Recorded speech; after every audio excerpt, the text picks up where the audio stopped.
Assalamualaikum dan salam sejahtera. Nama saya Nurdini Safia binti Muhammad Ashraf dari kelas 1 Zamrud, SMK Kuala Perahu Indah, Bukit Mentajam, Pulau Pinang. Kod sekolah saya PEA 0018. Hari ini saya akan membicarakan sebuah buku yang bukan biasa-biasa. Buku yang membuka minda dan mencabar potensi diri. Buku yang saya masukkan ialah Kuasa Karisma, nukilan Ahmad Naim Jaafar, diterbitkan oleh PTS Publishing House pada tahun 2023. Buku ini mengandungi 405 muka surat dan setiap helaian penuh dengan inspirasi. Pernahkah kita terfikir mengapa ada orang yang kehadirannya sahaja sudah memberi kesan? Mengapa ada pemimpin, guru atau rakan-rakan kata-katanya mudah menyentuh hati? Jawapannya ialah karisma. Ya, karisma.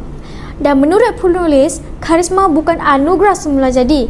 Sebaliknya, ia adalah kemahiran yang boleh dipelajari, diasah dan dimiliki oleh sesiapa sahaja, termasuk saya dan juga anda.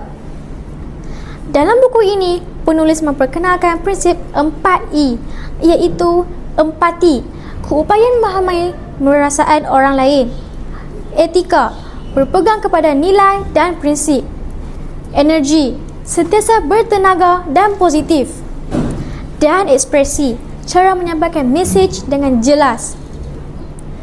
Menarik bukan? Penulis juga menekankan pentingnya bahasa tubuh, cara berjalan, gaya komunikasi dan keyakinan diri. Kita tak perlu jadi orang lain untuk kelihatan berkarisma. Kita cuma perlu jadi diri sendiri, tapi dalam versi terbaik. Buku ini memberi saya kesedaran bahawa sebagai pelajar, saya juga mampu menjadi insan berpengaruh. Saya boleh memimpin, saya boleh memberi inspirasi, saya boleh mencipta perubahan bermula dari sekolah saya sendiri. Akhir kata, saya petik kata-kata keramat dari buku ini. Karisma bukan tentang menjadi orang lain. Karisma adalah menjadi diri sendiri dalam versi terbaik. Sekian saja bicara buku saya. Terima kasih.